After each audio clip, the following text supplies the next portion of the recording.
Yang pertama, sosok anak bungsu. Ini diparalelkan kepada orang-orang berdosa dan pemungut cukai. Dan dari anak bungsu ini kita belajar dua hal perjalanan hidup dari anak bungsu itu. Yang pertama, keberdosaan anak bungsu itu dan akibatnya di dalam hidupnya. Bapak Ibu Saudara yang terkasih, keberdosaan dari anak bungsu atau kesalahan anak bungsu ini sangat fatal.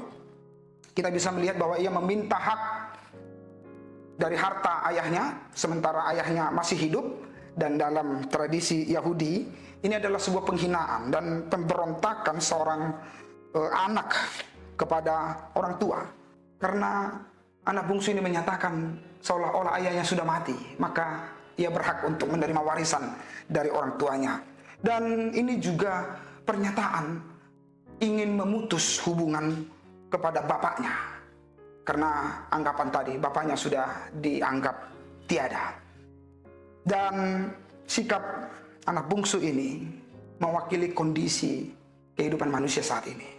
Bahkan mungkin saya atau kita, bahwa di dalam perjalanan hidup berulang kali kita berupaya memutus hubungan bersama dengan Allah melalui perbuatan dan tingkah laku kita, melalui sikap kita, melalui ucapan-ucapan kita.